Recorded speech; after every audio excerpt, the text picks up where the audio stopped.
your mental picture, okay, about where that state should be. Looks like there's a lot of red there. What do you think, Kate? Hey, Georgia. Georgia would be right here. A lot of red in Georgia. Any other states?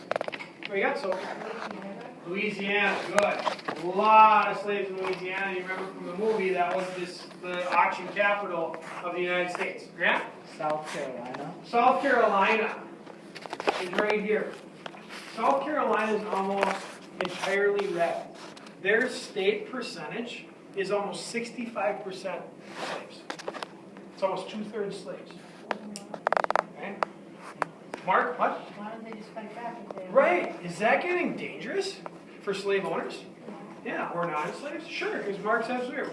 What if they fight back? You're outnumbered. What else you got, Charlie? Mississippi is another one. Okay, along the Mississippi River right here, lots of red. Alabama, lots of red. Virginia has got a decent amount of red. Right? Which state obviously has the most? Yeah.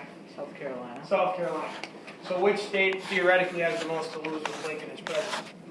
South Carolina. South Carolina. Grant, take a wild guess as to which state you think is going to lose. South Carolina. South Carolina. On December 20, 1860, South Carolina became the first southern state to leave the Union. It seceded in response to the election of anti-slavery candidate Abraham Lincoln as President of the United States. Great. South Carolina is out. So on this map, they're yellow. Look at that tiny little red spot, or yellow spot, compared to all that green. Do they want to just be flying solo all by themselves? Is that their point? Are they going to be like Texas and just start their own country? Think that's their intention? How many of you say no? That's not what they ultimately are trying to do here. Good. What are they really hoping happens? What's that? That all the rest of the southern people follow. Yeah. They're going out on their own, out on a limb here. They really hope some friends come with them, right? Like, we don't like this. We're going to be the first one to stick up and do something about it. Hopefully everybody else that doesn't like it doesn't leave us hanging. Do you think South Carolina would make this kind of a move, not talking to or planning anything with any other states? You think they would just go impulsively and say, "Well, we're out of here. Lincoln's elected, we're done." Or do you think they would talk and plan with other states? Here's the example. This is one that I use all the time for this because I haven't found a better one yet, because this one works really well. If we go to lunchroom, most of you are pretty patterned creatures. You sit probably at the same table every day, and some of you may be in the same team, right? Okay? And maybe you've been doing this for the better part of the whole 7th year, right? Okay? The United States, these green states, including South Carolina, have all been together for almost 100 years at this point. Working together. They're a group. They're friends. United. Okay?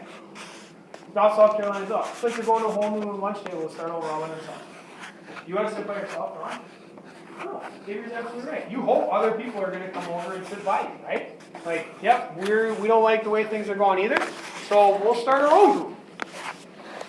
And other states do come with. In January 1861, 6 more states left the Union as Mississippi, Florida, Alabama, Georgia, Louisiana, and Texas followed South Carolina's lead. Okay. Lunch table filling up? Yeah. Yeah. Now they've got a good group. They've got 7. And some of them are pretty big states. All right? They've got a pretty good chunk going on here. Now, here's what's going to create the problem. These states leaving is not violent. They didn't fight. There's no gunshots. It's all political. It's all meetings. And the group as a whole in the state decides we're out. And they notify the United States government and say we're no longer in the deal. No shots fired now. That's going to change. Because if these 7 states leave, do they still have property that belongs to the United States?